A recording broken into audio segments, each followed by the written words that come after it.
Thanks for coming, everybody. This is an event that is a presentation of some research that was commissioned by 3 organizations here in the Catskills. The Catskill Center for Conservation and Development, the Catskill Heritage Alliance, and Catskill Mountain Keeper. Representatives of those 3 organizations attended a presentation that Ryan Zweig, who's an economist, had done related to the economic value of lands with the Mohonk Preserve. And all of us kind of simultaneously said, why don't we have anything like that for the Catskills? And then we thought, well, the Catskills and the New York City watershed, because these are the open space lands that we have here. So the 3 organizations working together commissioned, we sent out an RFP and received proposals and commissioned this work. We've asked Brian Zweig to come and present the work, and we've asked Peg Ellsworth, who is the Executive Director of the MARC Project, and Ed Godell, who is the Executive Director of the New York, New Jersey Trail Conference. Is that the right title? Yeah. To respond to Brian's presentation, and then ask all 3 of them to take questions from this group of people. We have a lot of folks here representing or who have official positions with towns. The supervisor of the town of Olive, Bert Leifeld, the supervisor of the town of Shandaken, Rob Stanley. We have Jeff Ryder from the Region 4 of DEC, Region 3, sorry. We have Bill Rudge, who's now as some bridging level title. What is your title, Bill, from DEC? I'm from DEC Region 3 as well. Okay, thank you. We have Paul Lentz, who is with the DEP, and your title is? Nice guy. Nice guy. You now have the explanation for why I don't always know their titles. So, and we have people here representing a lot of nonprofit organizations and people from the community. Really appreciate everybody coming, and I want to turn things over to Brian so he can get us started with the afternoon. Thank you, Kathy. Thanks very much. What I'm going to do here is just kind of give you a little background as to how we did the study, what our objectives were, how we gathered the information, how we used that information to come up with some numbers, and then talk about what the actual results were. I'm going to try to go through things reasonably quickly. Usually people don't like to hear me drone on about all the econometrics and all that kind of stuff. So I'm going to spare you that, and then we'll have plenty of time for questions once we get finished. So without further ado, just a little bit about my background. I have a consulting company. I work primarily with private industry, but also working with not-for-profits and others in planning and marketing, including economic impact studies like this one. I served for a brief time in a time of madness on the Rensselaer County Legislature, just north of here, and I've been involved with other boards, not-for-profits, and so forth. And my background is actually in business, and that's what I'm doing now. So that's me. As Kathy said, the sponsors for this project were the Catskill Mountain Keeper, the Catskill Heritage Alliance, and the Catskill Center. And it's really those folks we have to thank for the information that we've gathered here. The objectives, first, are try to estimate the economic activities associated with the economic impact associated with outdoor recreational activities on the central Catskills and surrounding areas. And secondly, to identify any unrealized or undeveloped recreational opportunities on the public lands that would fit within the regulations that are allowed. And that's really more of a, try to identify some things for, food for thought, to think a little bit more about what we can do in the future.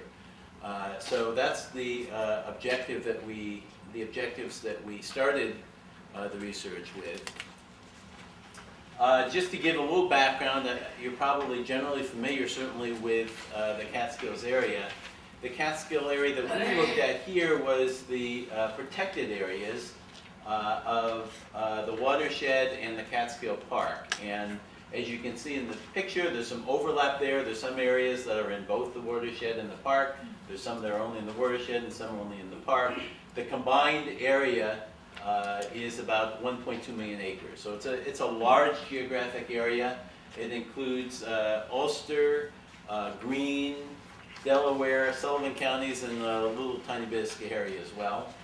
And it also includes some land that is publicly owned in the forest reserve. There's just under 300,000 acres of state-owned land, and in the watershed there's around 150,000 acres that DEP owns. So you've got, a mixture of public and private. It's a large area, and there's a lot of stuff going on there, and that's the geographic territory that we're talking about.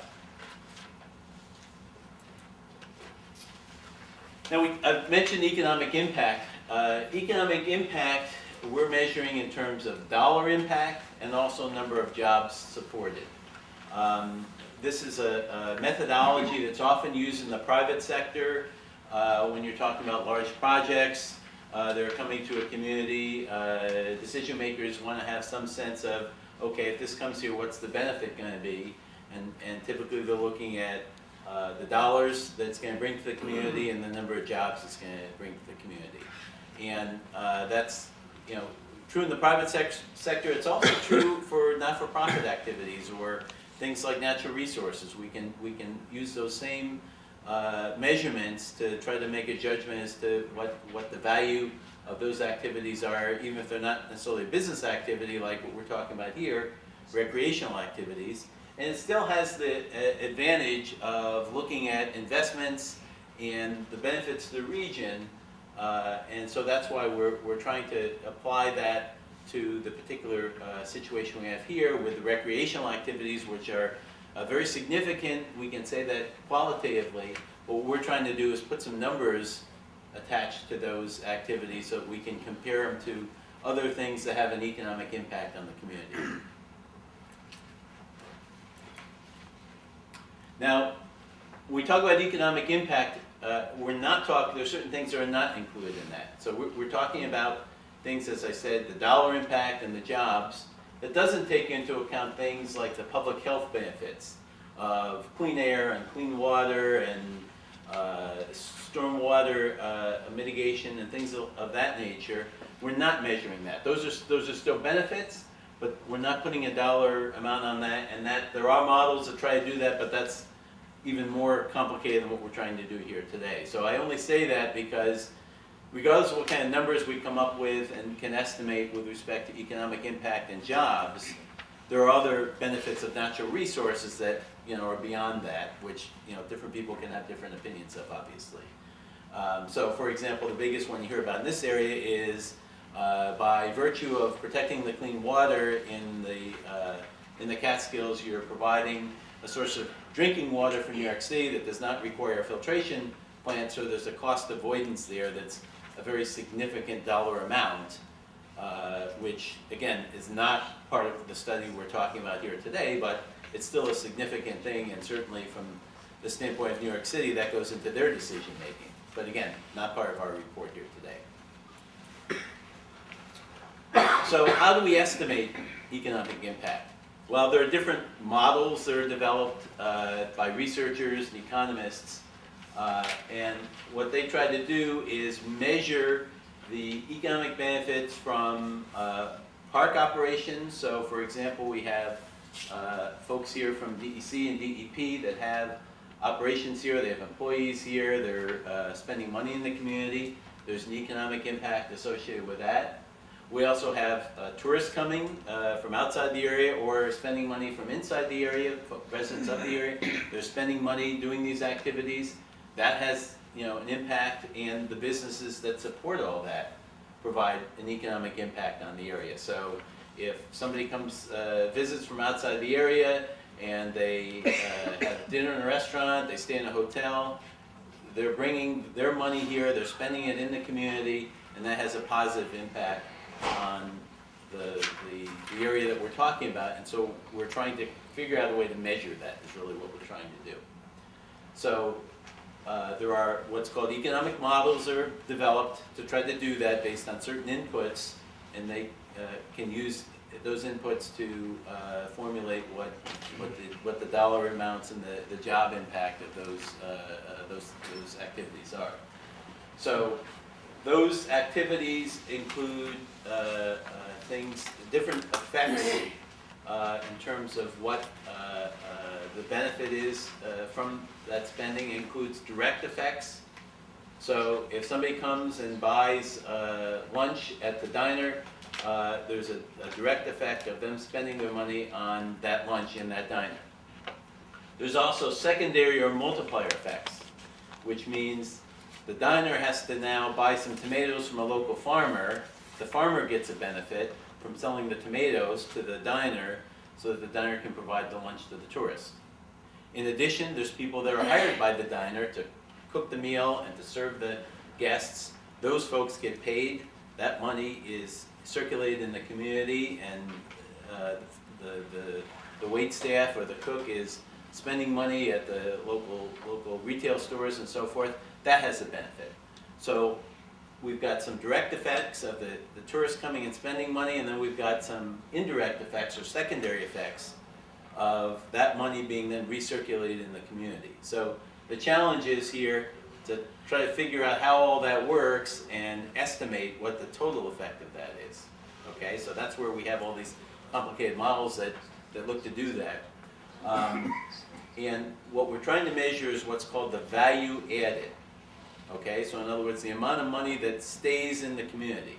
Best way to examine that is if I buy $20 worth of gasoline at the local gas station, I'm spending $20, but a lot of that money is going to Exxon or whoever who's outside the community. So what we're trying to capture is only the amount that stays in the community.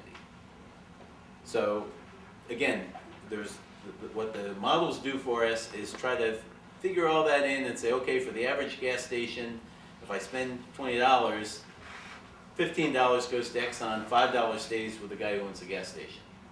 And so obviously there's a lot of complicated stuff that has to be figured into all these formulations, but that's why economists have spent all this time analyzing and coming up with these models to be able to do that. So what the models do is take spending patterns and use that to estimate the dollar impact and also estimate the amount of jobs that are associated with that. So that's what we use the models for. Using certain inputs, we can then figure out what the dollar impact and the jobs impact is on the community. So the models that we use here for this project is what's called the MGM model. And it's a model that was developed for the National Park Service. So it's used for parks around the country. It was developed by Michigan State University. It's been used for many years. They go and they do surveys of the people who visit parks to figure out where they spend their money, and they analyze how that spent money gets circulated in the community. So there's a whole bunch of different formulas that they put together so that if you have certain inputs going in, they can use those historic spending patterns and the results of their research to tell you how much is coming out. And so to be able to do that, we need certain inputs. We need the number of visitors that come to the community. We need to know about the lodging of the person that's coming to the community, and why that's important is because somebody who stays at a hotel, for example, spends a lot more money than somebody who just comes up for the day and then goes back home. So if we can determine if they're staying in the hotel, and then we can figure, okay, there's a hotel, there's probably dinner at the hotel, maybe there's breakfast the next morning and so forth. If we can determine that, then we can have a much better chance of accurately estimating the impact of that person coming here. We also need to know information about the operations of the park and the facilities that the state and the New York City own in the community in terms of how much they're spending on their employees, how much they're spending on operations, how much they're spending on capital improvements, building roads or maintaining sites and so forth. We want to know how much of that is local, because obviously if they're spending money on a local contractor, that's having a bigger impact than if they're spending money on electricity, which is going to England or whoever owns the electrical company. And then we want to know the number of employees. So our objective, our first objective here, the first task we had to do was gather all this information, number of visitors, their lodging, the operation spending, the percentage of that spending that was local, and then the number of local employees employed by the parks. Once we have all the information, we plug in the model, and the model spits out information which we hope to be credible. So that was how we approached this. And the logic that we use and the overriding approach that we used in doing this was we wanted to develop estimates that were reasonable and justifiable. In other words, they looked like they made sense, and if somebody asked us about them, we'd have a reasonable explanation of where they came from, why we did it the way we did, and why we think that the numbers made sense. And in doing this, and I caution you on any of the results that you look at here, there's, we might go out to 20 decimal points on the numbers that the model spits out, but it doesn't mean it's that accurate. It's designed to be an estimate. And so I would suggest that you look at this as an order of magnitude number, not like that there's exactly this many jobs created or has exactly this amount of impact, because all the numbers we're gathering here are estimates. So you put a whole bunch of estimates in, the number that you get out is only going to be an estimate. But what we're looking to do is use reasonable numbers going in, and our expectation is we'll get a reasonable number coming out, and they'll give us a good, as I say, order of magnitude idea of what the economic impact is and the number of jobs are associated with the activities that we're talking about. And again, it's not a perfect number, it's not an exact number, but it's what I would call a good ballpark number. That's what we're trying to accomplish here, and that's kind of the philosophy we used going into this. And we decided to distinguish here between the numbers associated strictly with publicly owned lands, and then we also added in other property within the park and watershed that may not be publicly owned, but it's going to benefit from or be related to the public lands that are in the area, in the region as well. So we've got kind of two levels of results here, and they have their own importance relative to whether it's a public land or whether it's it might be on a private facility. So we did, as I mentioned, the big thing we had to do is gather information. One of the caveats we had was we were going to use information that's already available. In other words, this project did not include doing specific research to gather information. So the best example is we went to DEC to get information on the number of people that say hike on trails or use different facilities within the park. We used the information, best information we could get from them, and they were extremely helpful in providing that. But what we did not do is have somebody standing at every trailhead counting the number of people that came in. Okay? If we really wanted to get more accurate information or information that we could really justify to the nth degree, that's what we have done, is had people all around the Catskills counting people going into different facilities and using the trails and how many people are hunting and so forth. We could have done that, but that's a huge undertaking, and that was beyond the scope and frankly beyond the budget of the organizations involved here. So we used available information, and we had to make estimates, but we think that we did a pretty good job of coming up with reasonable estimates on that. And the point I'll make with respect to that is that there has never been, until this study, a comprehensive examination where anybody really sat down and looked at all the different activities that take place in the Catskills in terms of outdoor recreation and tried to total them up. There have been a variety of different reports done that have some of this information, and some of them are dated, but this is really the first comprehensive assembly of all that information in one place. And I think just in that sense, there's a significant benefit to the information we put together here. And you can see that there's been different state studies, and most recently there was a regional economic impact study done for Beller Mountain Ski Facility, and we used the information that was in that as well, but this is really, again, this looks at a very wide variety of different activities and assets in the Catskills, and tries to combine all that and see what the combined impact is. And again, I'll just go through, this is not an exhaustive list, but these are the main folks that we gathered information from. I mentioned the Catskill Park. We worked with New York State DEC, as well for the Bel Air Mountain Ski Facility. DEC was helpful, and we referenced the study that I just mentioned. For the watershed, we worked very closely with DEP, New York City DEP. They're very, very helpful, provide a lot of good information. For fishing and hunting information, New York State does surveys on that. We use that. Ski Areas of New York provided us information on the private ski areas. We also made estimates on cross-country skiing, snowmobiling, whitewater users on the Esopus, and then we looked at private preserves, parks, scenic railroads, outdoor attractions, educational facilities, a lot of different other locations, trying to be as exhaustive as we could to make sure that we included as much information as we could in terms of the data that went into the inputs to go into the economic impact models.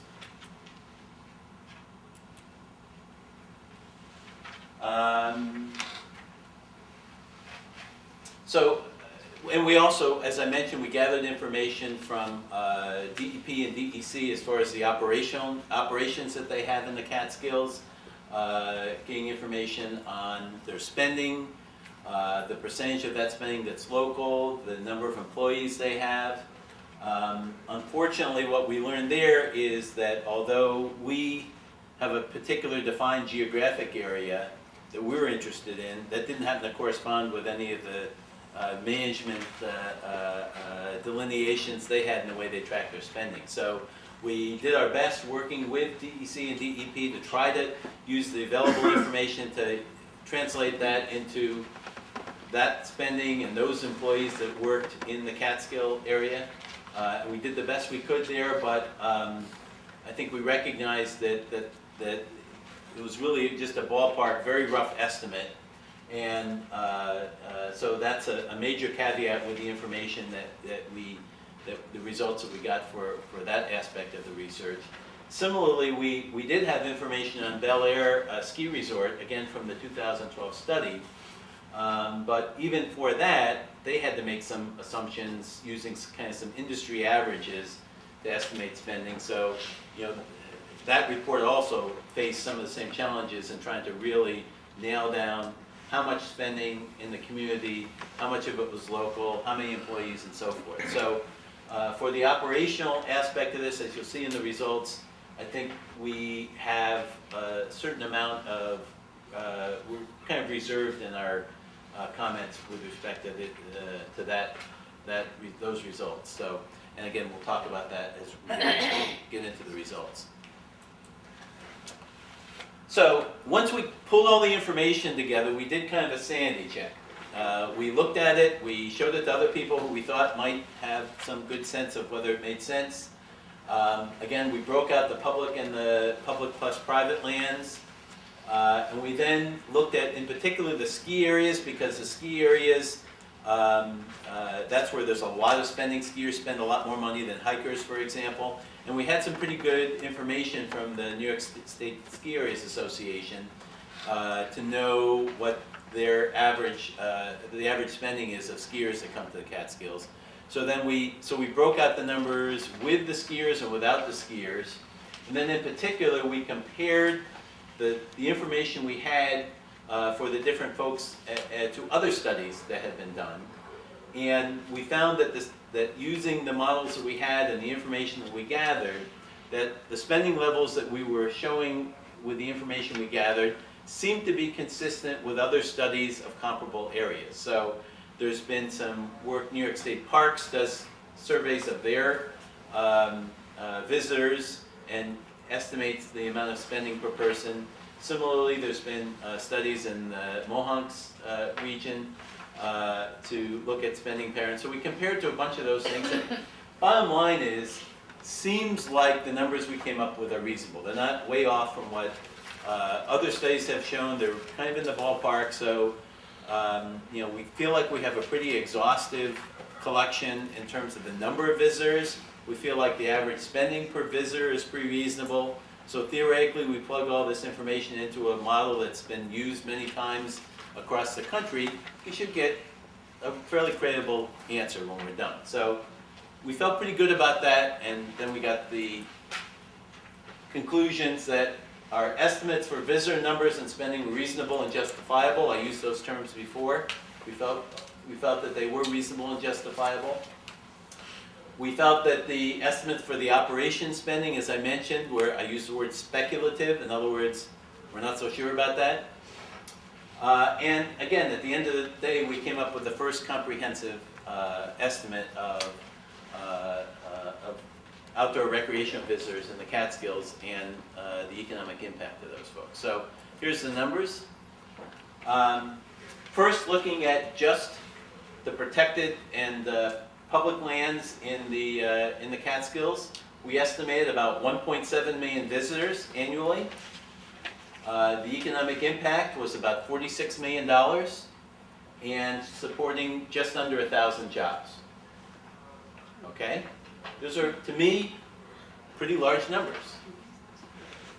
Then, if we add on to that, so this number is inclusive of the last slide.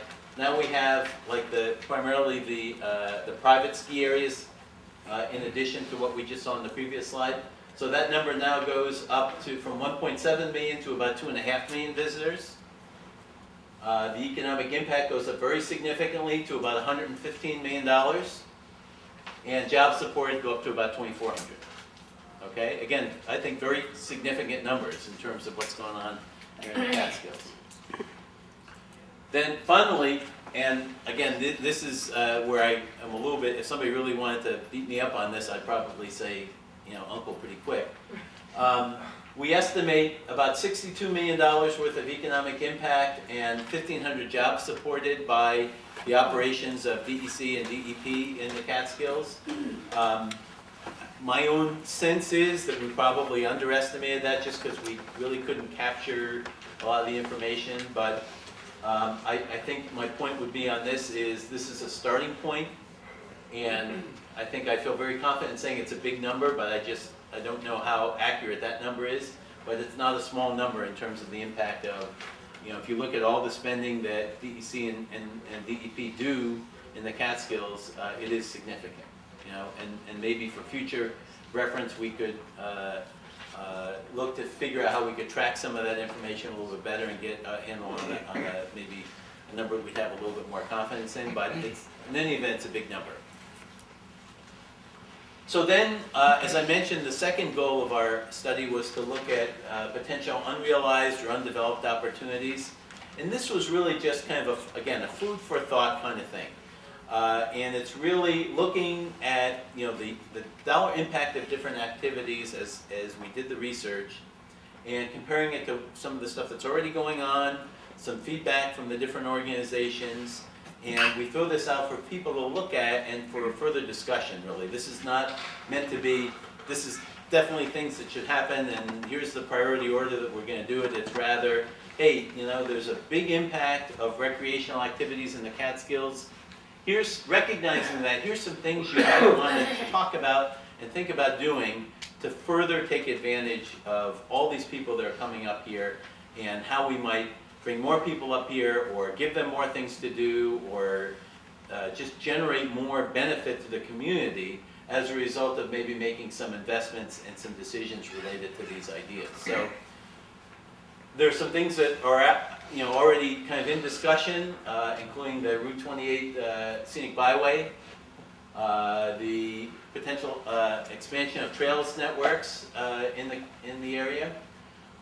Continued expansion of the DEP Reservoir Boating Program, which is something that has started in the recent years to give folks an opportunity to do some boating on some of the in the DEP reservoir areas. And the Catskill Interpretive Center is one that has been, I know, discussed for a number of years.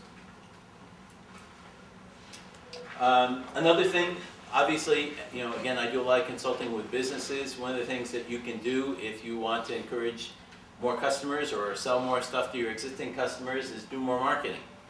And some of the things that you might want to consider for that would be, first of all, centralizing marketing activities.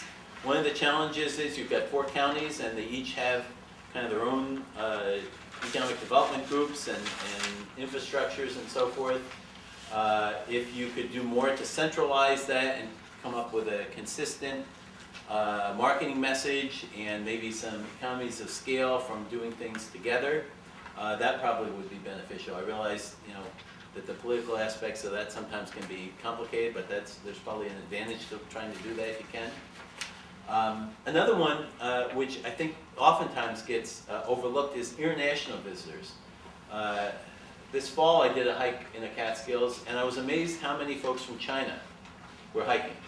And the reason I mention that is not just because, hey, it's great to attract more visitors, but folks who are coming from 10,000 miles away, for a 10-day visit, they're spending a lot of money. They're not coming with empty wallets. They're not college kids who, are, got a granola bar and, maybe don't have enough money to really buy lunch. These are folks that have money and that might spend more time or might arrange to spend, a few extra days if they like a particular area or activity. So I think that's a real big opportunity, and the world is getting smaller, and if you can grab a bigger share of that, then, there's going to be a benefit. I mentioned this one here is a little tricky because, there's obviously concerns about global warming and whether the ski season is going to get shorter and, what the long-term future of that is, and I'm certainly not here to try to answer those questions. But on the flip side of it is that downhill skiers do spend more money, and to the extent that you can get more of them here, they're going to spend more money here, and so there's a benefit for that. And fourth one is, and this is kind of a simplistic point, but I think potentially valid, which is, in certain parts of the country, you will find that as you enter near a particular region, they'll have a big information center or the big rest stop right before you get there that gives you all kinds of information about that region. There is some information like on the throughways and so forth about the Catskills, but I think there could be more done with that to really promote the fact that right off the highway you have this tremendous resource, and how many people are going back and forth from New York City and other major metropolitan areas that probably stop in there. Is there more you can do just by taking advantage of that location and doing more to inform those people that maybe they're heading to the Adirondacks, but if they realized how much there was to do here, the next time they would maybe stop in the Catskills instead. And the last part is leveraging trends. The art history and art history is one that the Catskills really has a tremendous amount to talk about. And art history is a trend that more people are getting interested in, and I think you could leverage that. Agritourism, another one that there's more interest in, as well as ecotourism. And another one that's growing very quickly that somebody brought my attention to is wildlife viewing and bird watching, which there's apparently a growing number of folks who are very into that, and they also spend money. So those are some things that, as you're looking at future things to promote, you might want to take into consideration. So those are the numbers, those are the results, and I think the next thing we want to do is take some questions or maybe have some folks make some comments. I would say if there are some questions about the data part, maybe we could take those now so that we all have the same understanding of the data and what it means. And then if we could hold more global questions until after Peg and Ed have given us a little bit more, then we'll get into some questions of the implications. Nora. I have one very quick and simple question. Looks like a simple answer. Did you get data from the Bridge Authority? Because the Hudson-Rhinefoot, the Catskill, the Kingston-Rhinefoot Bridge, that's a gateway to the Catskills, and I would say a large percentage of the people that go across that bridge are headed in our direction. That could be. In terms of the way we gathered information, there's no way to translate that into how many people crossing that bridge are going to the Catskills and how many are going for recreational purposes. Now that's something that you could do with a survey, and I think that would be really interesting and good information to have, but that's again, we used existing information, not, we didn't do any new surveys as a Well, result they of this do research. know with your license plates, every car is photographed, and they do know who is kind of local and who is not. So by deduction, I would assume that, you'd probably get a figure.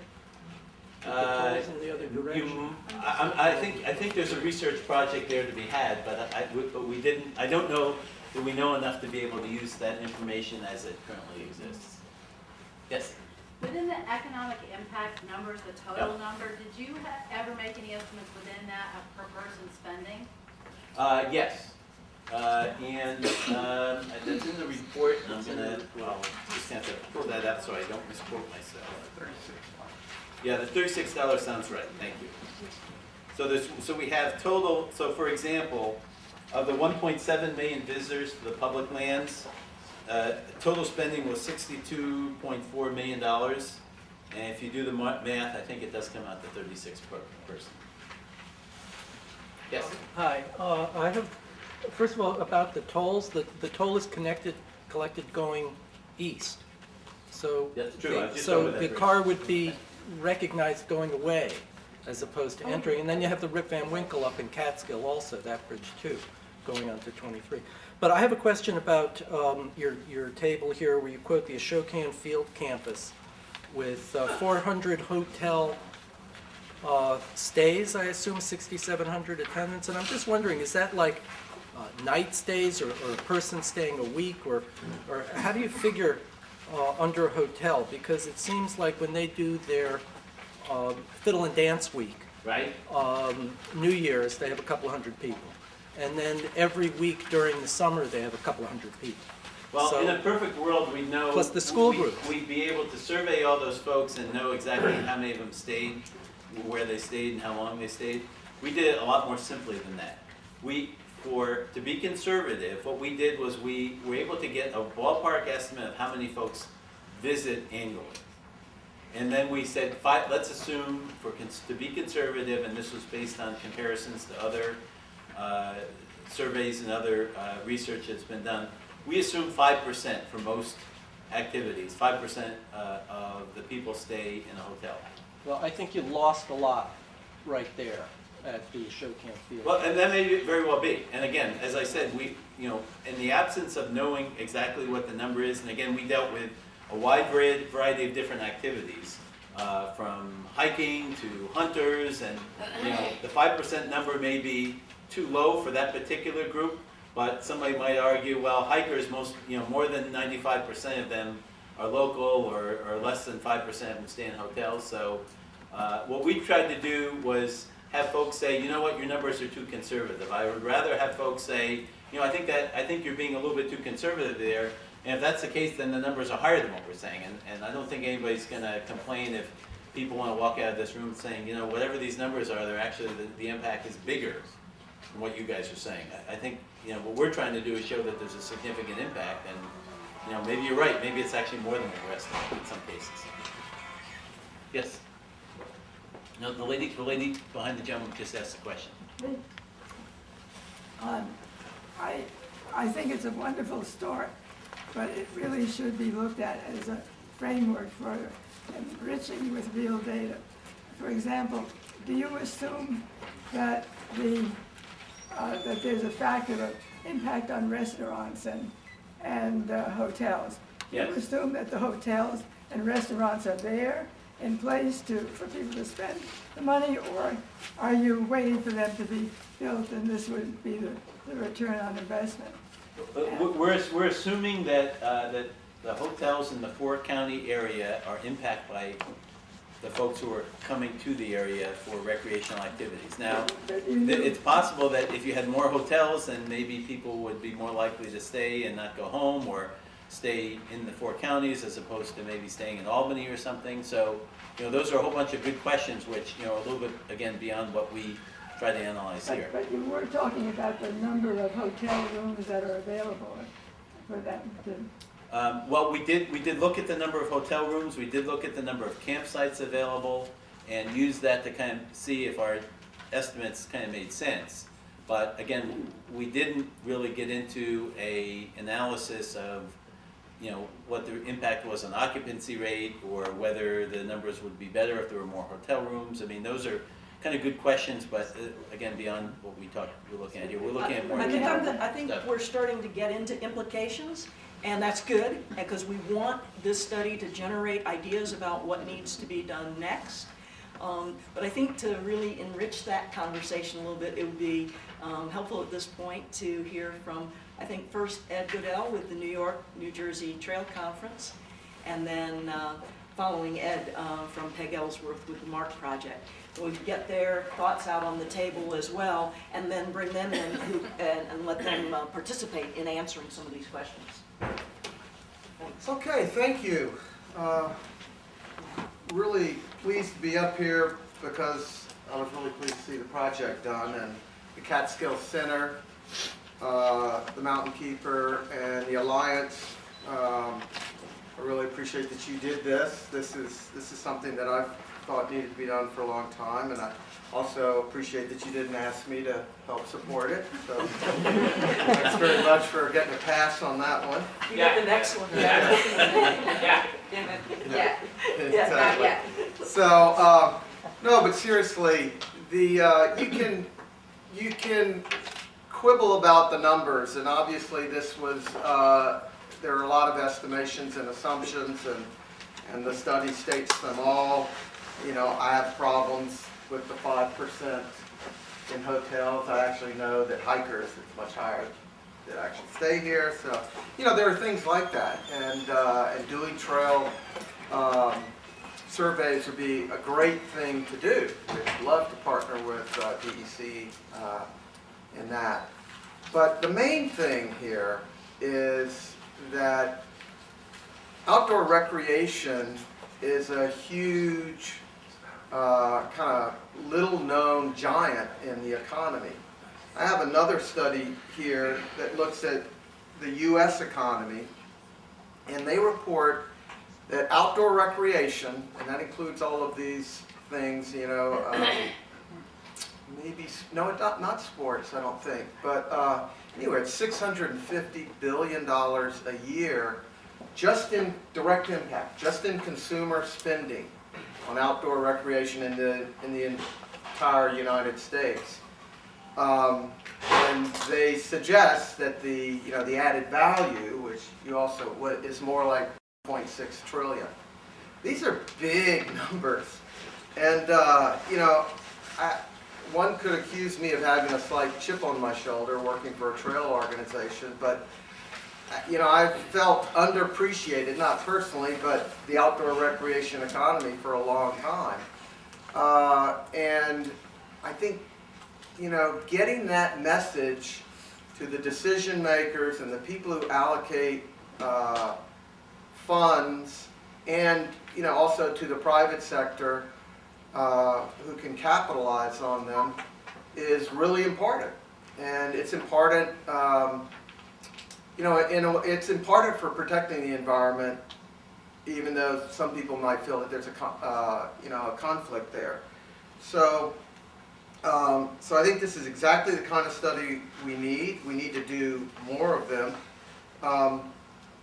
You know, just a few quotes from this other study, since we had a very, is 650 billion is a little bit under the financial services and insurance industry, which is 780, but the 6 million people who have jobs in the United States is more than is employed in the financial services. Can you tell us what the scope of that study? Yeah, this study is done by the Outdoor Industry Association. Every 2 years they do a participation study, and this was one more on economic impact. And, you know, again, the assumptions are all in there. But I particularly like this one, is that there's more American jobs depend on trails and things that are done on trails, 768,000, than there are lawyers. So, you know, for all those hard-working lawyers, there's a lot of trail people having fun.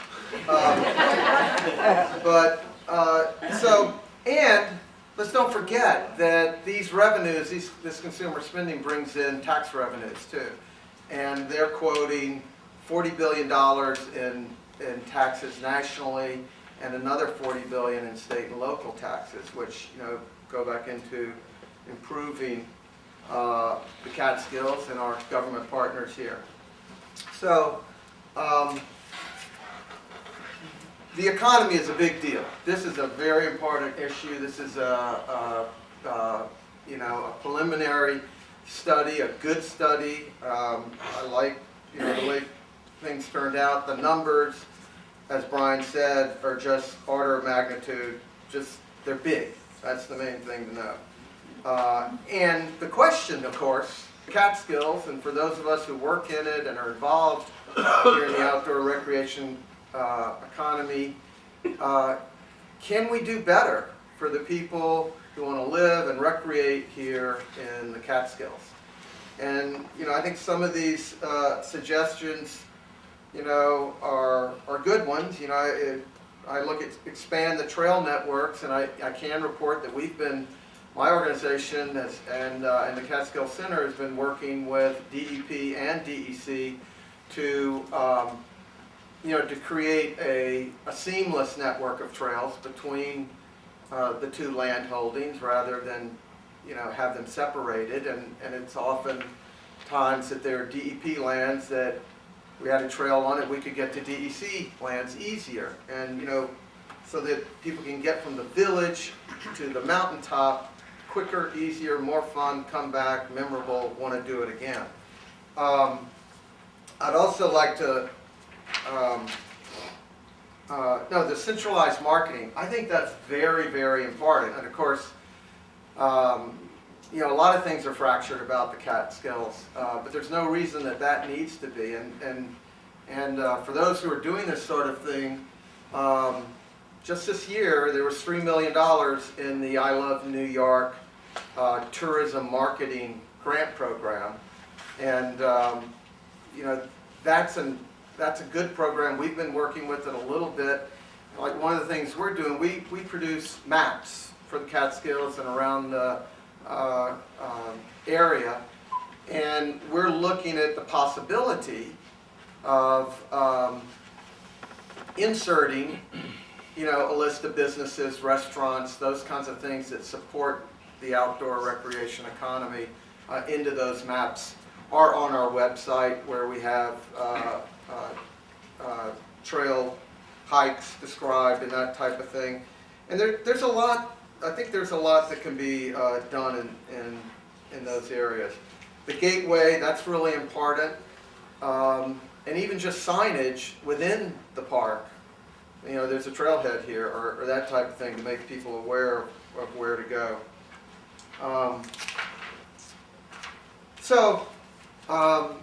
The Trail Conference loves Catskills.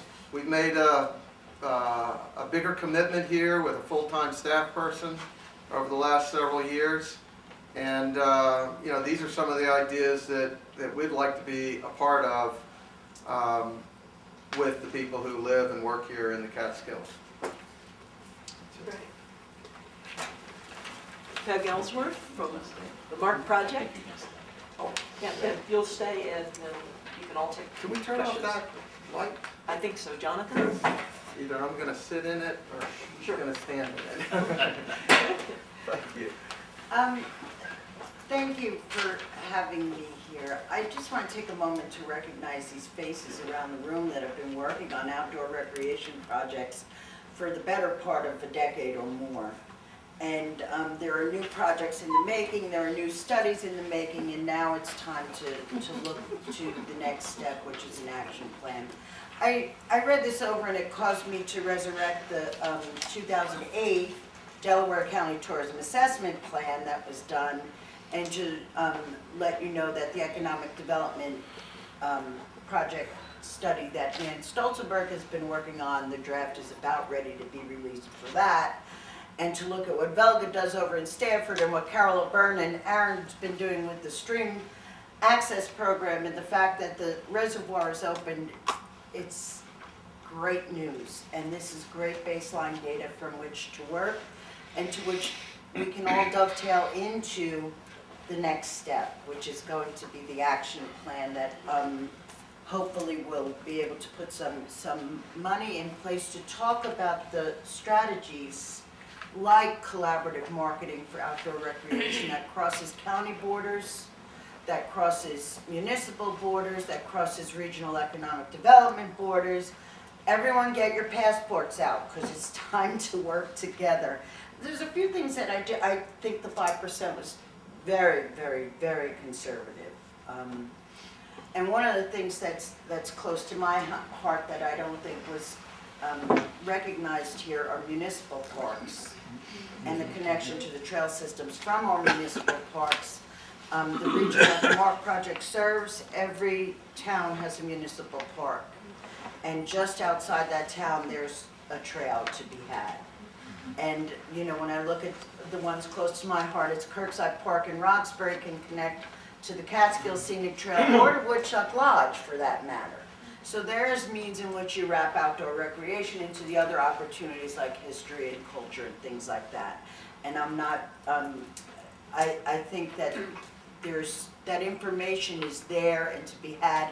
We now need to dovetail it collectively as a group for where we're trying to go next. I also think I love your maps, but I think it's time to go map to app and really talk about the technology and the importance to look towards that as an upcoming project. So there's the direct impact, there's the indirect impact, and then there's the induced impact. That's the person who gets to develop the app, and maybe it's a college kid from around the block. So the economic impact is in many regards boundless when it comes to outdoor recreation and its relationship to the other assets of our region. So again, I think this is great baseline data. It will certainly, it's gone to Nan Stoltenberg already. She weeded through 51 studies that have been done on economic impact in the Route 28 corridor and this kind of pocket of the region. And again, the trails to Main Street and the water course and what that does to our downtown businesses, it's all important to put it all together into one place and move together collectively. That's all I have to say. Which is unusual for me. If you'll stay up here, you may get some questions and get a chance to say a little bit more. Let's go to some folks that haven't asked a question yet, and there were some hands up. Kevin? Yeah, I'm Kevin Smith, Woodstock Lane Conservancy. Brian, I saw that you had triathlon numbers in there from Mark Wilson and the Hudson Valley Triathlon Club. I didn't see mountain biking numbers, and I did not see road cycling numbers. And I saw that you had reached out to the Tour of the Catskills and yeah, I didn't get any information on Tour of the Catskills, and again, a lot of that actually takes place outside the boundaries that we're talking about here. As far as the mountain biking, there's probably some mountain biking numbers in there to the extent that those activities take place inside the Catskill Park, because Catskill Park has some mountain biking locations. we're going to have a lot more. Okay, well, you know, then in future years we'll have more numbers that will get included into the study. So some of that we tried to take into account and probably did to some extent.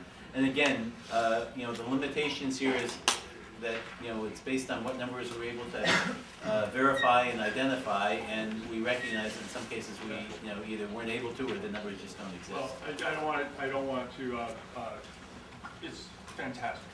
I just thank you all, the organizations who sponsored this study. I think it's a great service. Road cycling has exploded in popularity, so I have a feeling this is possibly another one of those areas where there is a huge other economic impact that is not taken into account here. Yeah, and I think just for future reference, that's a hard one to collect, so that may be something we have to think about for the future. Got it. Thank you so much. Thank you. Yeah. Okay. That was the other comment I had. There was a lot of mention of downhill skiing, but none of golf and other spenders for active outdoor recreation, which I think is important to recognize as well. I'll just say a word about that. There aren't any, as far as we were aware, public lands, golf courses. And so since we had started with public lands, the idea was we would add in private lands where the private lands were offering the same activities as the public lands. But I think all those studies would simply make all these numbers larger. Right. If we had those golf numbers, we could add them in, but we would keep them separate in our heads because we were trying to understand what these public lands offer, public open space Well, there are offers. municipal golf courses, and there's, of course, the SUNY Delhi Golf Course, which qualifies as public, I would say. So we'll have to add that category in for the next time around. Get to Linda in just a second. Diane had her hand up back with the Yeah, data. I just wanted to follow up on the comment that, that Peg made about an action plan. What is the next, is there really a action plan in the works, or is that hypothetical? I can say that the document that we've been working on has an action plan in it, and we're just going through reformatting it so we can bring everyone together again. And I actually think there's money in the budget to start to implement some of those actions, and maybe that's where the collaborative marketing comes from. I was This is a simply- MARC project that you're talking about? This was a Department of State local waterfront revitalization program. Oh, that was the action plan you were talking about? Yes. Oh, I'm sorry.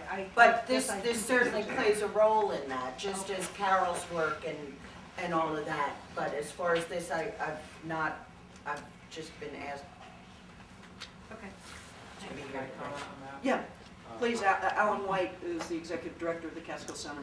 This is one of the reasons that we really wanted to focus in, because we started with the perception that this is a big part of our future in terms of becoming good, effective operators of our public land resources. And no one had really started with, what does it do so far? And it is our hope that by creating this baseline of what's the economic impact of the public land right now, without really aggressive marketing and many of the things that Brian mentioned as opportunities, and we could all identify more. So if, for example, the public land has contributed spending of $46 million, a 10% increase, another $4.6 million. That wouldn't be very hard to get if we can get together and figure out what are the gaps and how to do it. And I'll just say that it's one of the highest priorities that I have at the Catskill Center is to identify the funding to start that process, and we can look at some of the ways it's been done in the past. In 1999, there was a public access plan for the Catskill Park. Pretty good. It was a pretty good document, and if you read it today, you'd see that many of the things that are in there are still viable and still need to be done. And it didn't really go far enough.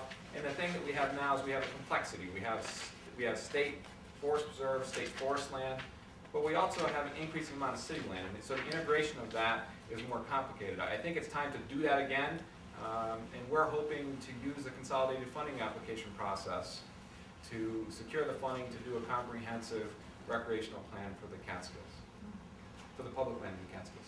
I'll get to you in a second. Linda Burkhardt, who serves on the town council in Olive, among many other things.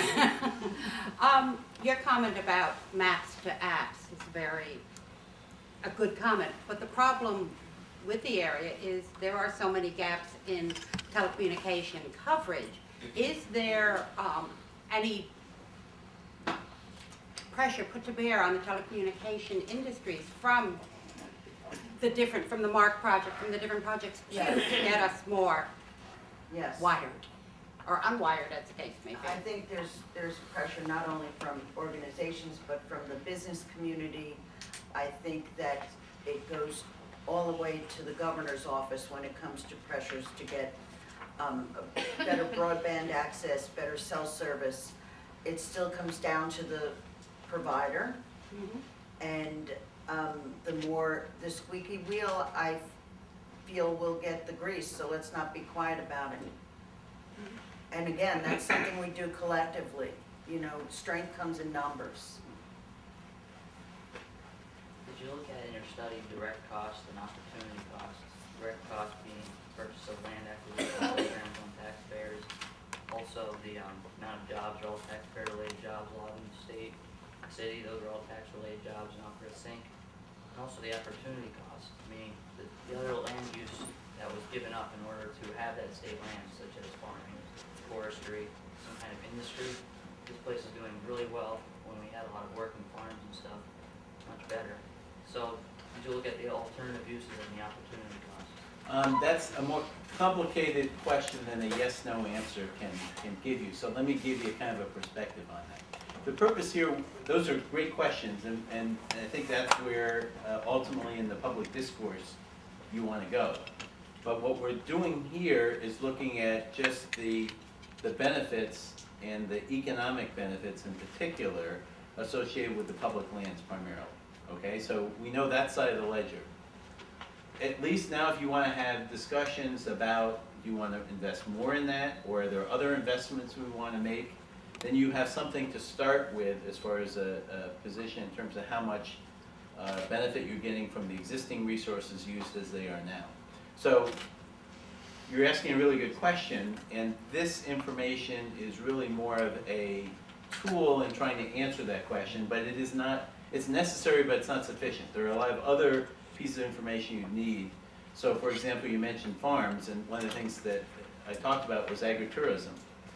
There are less farms in the Catskills, probably less, not because of the restrictions on land use, but because of overall changes in agriculture nationwide. So there's less farms in Greene County, there's also less farms in Saratoga County, there's less farms in Dutchess County, just because, you know, the way we did farming 50 years ago is not the way farming is done now. That's a whole big issue, and I'm not trying to, you know, convince you or explain that or anything like that. But what we can do is look at what kinds of, you know, agriculture activities we could do and think about the investments you need to make in those, and then compare that with what we're doing now and start to have that conversation. So it's a complicated question of which this is only one piece of trying to answer it. Yeah, great job. So, you know, again, it's a good question, but there's different ways to look at it. And I'd like to ask you to, if you'll see me afterwards, Catskill Mountain Keeper actually has an agricultural program where we're looking for ways to encourage young farmers to come in and be able to farm in the Catskills. So I'd love to connect you with Emily Deans over in our Sullivan County office and have you speak with her and give her some of what you're bringing to us today. Just in the future, I mean, I used to be a ranger for the state, and, you know, you can get that data, that direct data, from registration logs about how much use you're doing. Well, okay, and that's all the information we got. That's really what we use. But it only tells you who signed the register, and that's where we have to do some estimates. It's going to be an underestimate as well, right? Yeah, so we try to factor that in. Reno. My name is Reno Budziak. I'm from the town of Ulster. I know that the scope of your study really concentrated on the economic impact and opportunities from outdoor recreational activities. We know that there is an associated element that's beyond the scope of your report, and that is the health benefits of outdoor recreational activities. Health benefits as it relates to an alternative to a sedentary type of activities, such as video games and those kind of things. So we know that there is a health benefit. I know that you did not at all address that issue, but I was wondering if perhaps from other studies where economic impact was considered in addition to the health benefit, what is that relationship and how can that be translated possibly to our specific area? Yeah, I think that everything you're saying is accurate and true. I think trying to quantify those health benefits, you're talking about a very complicated and kind of a fuzzy math situation because, and that's not to say others haven't tried to do it and maybe even done it well, but to try to say, for example, determine the health benefits of having the Catskills versus not having the Catskills, you know, in terms of how much healthier people are that live in this area, or the health costs of the reduction in health costs because you're living in an area where there's good recreational activities. My guess is studies have been done along those lines to show that those things are real, but to try to extrapolate what the impact is here in the Catskills, I can't even guess. Just a curiosity. It's a great point. Well, I can't answer that. I mean, I would echo what Brian says. It's very difficult, but there have been some fairly good studies, and probably the best place to go look is on the Center for Disease Control website. They've supported a lot of work in that area, and it's you know, I think it's not popular, but there's a movement that says, you know, healthy lifestyles, you know, ends up with healthy people. But quantifying those things, as Brian points out, is very tricky. And they have you know, a number of academic studies on it that you should go to their website. It's a very accessible website. You can actually read it, and it's not all in Greek or Latin or whatever. It's a good website. It's good. Right? Kathy, partly to reinforce the significance of Kevin White's question about the economic impact of cycling, I was wondering if you could maybe fill us in, because this is an audience that appears to be interested in the subject, on the current status, recent developments with the Catskill Mountain Rail Trail. Well, we were talking about action plans. There are several groups that are represented in this study that are working to increase the recreational activities in their particular sphere. And the trails groups, especially the one that I know about in Ulster County, have been working to try to increase the number of and quality of trails throughout the county, and hoping that we can partner up and do that throughout the Catskills. Catskill Mountain Keeper has a trail keeper program in Sullivan County, for example. So there are several recent developments that are very positive for that. The governor has included in his budget $2 million for constructing a rail trail from Kingston to the Ashokan Reservoir. And that would be in the Ulster and Delaware corridor. That's not unproblematic because there's current user in that corridor, and their lease runs until 2016. So there'll be some working out to do of what's going to happen when. But that kind of commitment from the state is a serious amount of money to put towards the vision that Michael Hine has articulated, and that's actually been present in Ulster County for quite a long time, to have a unified trails network. We do have some data that supports this study from Parks and Trails New York, included in a recent trail survey that they did, the Hudson Valley Rail Trail, which is connects with the walkway over the Hudson. And they found usership in the range of 600,000+ visitors a year for the Hudson Valley Rail Trail down in Highland. That matches the walkways numbers, which is 750,000 to 1 million users a year. The Parks and Trails New York also looked at the Little Hurley Rail Trail along 209 and showed usership in the 80,000+ users a year. That little trail section is currently not well connected to logical termination points. And so if we can get that connected in and then get it connected into a 40-mile-long east-west corridor from Kingston to High Mount, we start to have something that you can attract international visitors with very easily. You can certainly attract people in New York City to come all the way up on a trail system that starts in New York City and comes across that and then out into the Catskills. So it's not a unified action plan in the sense that it's working with the other facets of the Catskill Park, and that's part of the benefit of bringing this research forward, is to try to see how these things can be synergistic with each other. Yes? First I want to say that there's a very substantial literature on quantifying the health consequences of air pollution, other externalities of car and truck use. So you can quantify these impacts.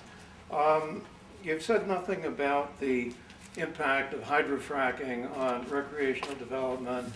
You haven't mentioned the impact of second homeowners on this development, and Peg's got a study on that. Maybe she could comment on that.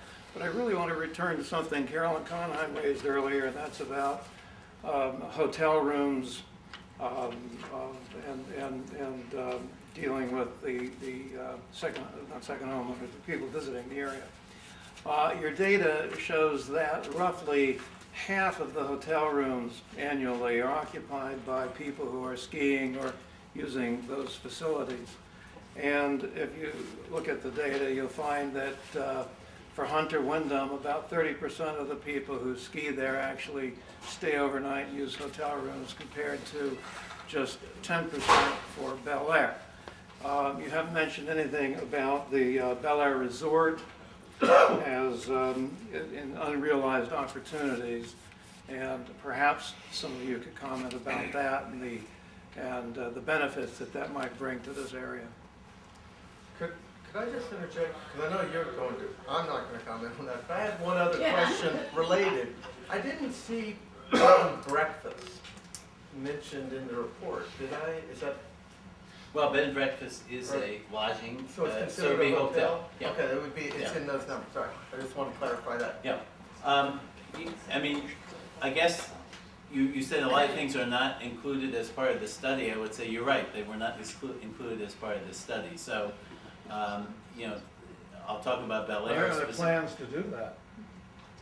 Well, again, both hydrofracking, the role of second homeowners are really important to this region. well, I'll state clearly that that I was not asked to do a comprehensive study of the impact of hydrofracking on the Catskills, and that's a pretty big study, and that's probably a little bit beyond the scope that these folks wanted me to look at here today. We're looking really at the recreational activities. Now, you know, there's a lot of people at a much higher pay grade than I who are looking at the hydrofracking, the pros and cons of hydrofracking, and obviously that's in the news a lot, but again, that's pretty far beyond the narrow scope that we established here. You were talking about, I'll mention just Bel Air. Again, there's pluses and minuses on that, and I didn't study that, so I'm not really in a position to comment, because I don't know all the details of what's being proposed and what the impact is and what the cost is.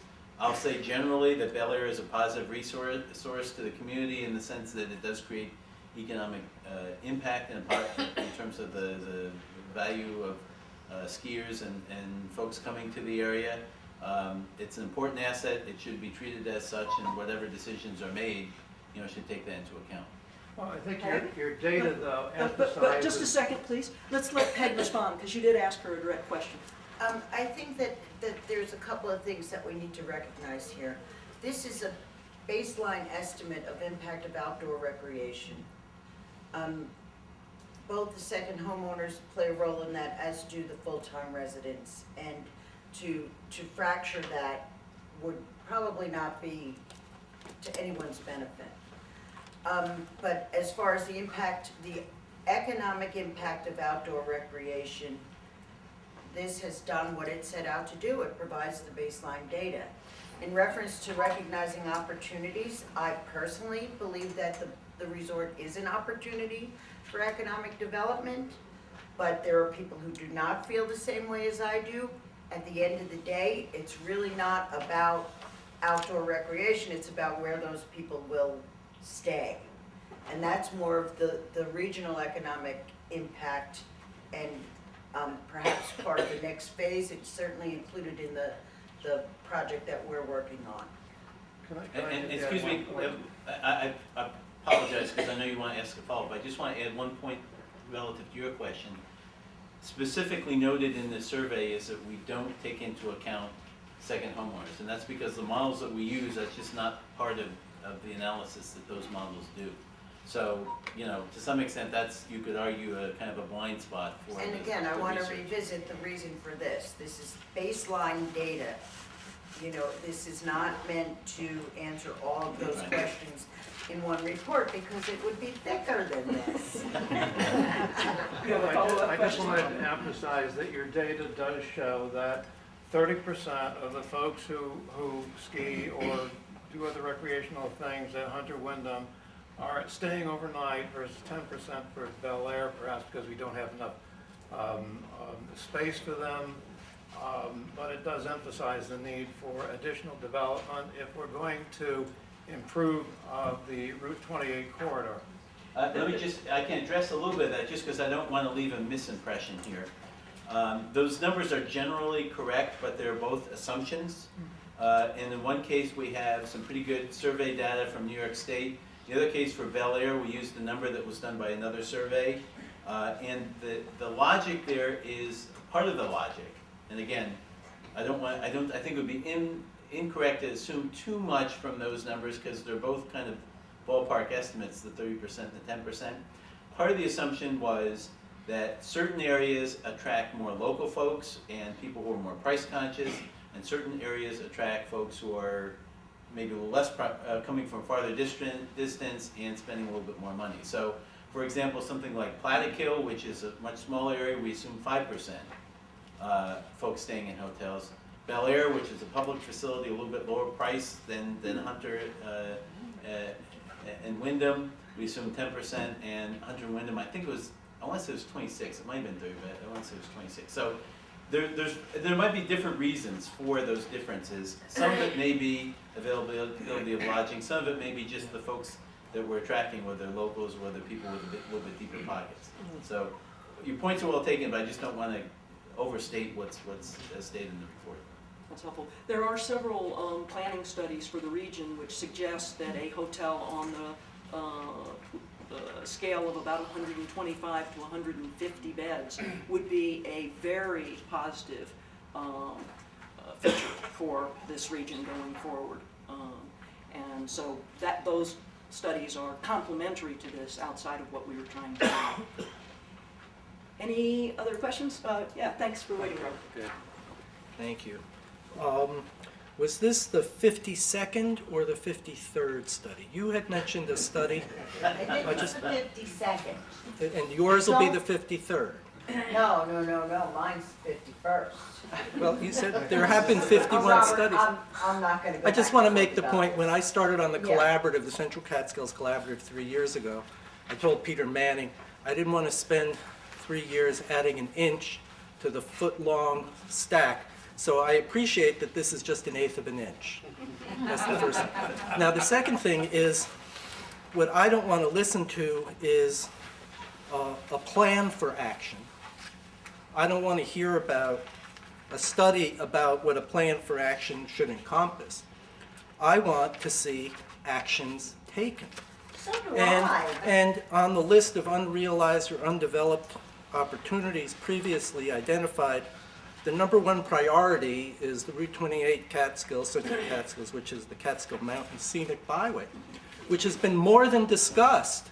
It has been It's listed approved. first, it isn't in priority order, just so you know. In priority, no, you said it was. It's an important one, but it's not necessarily more or less important. And so when I heard about this and saw this reference, I said to myself, the town boards in Olive and Shandaken are going to look like geniuses when they pass this, after having prepared for 3 years to seize this moment.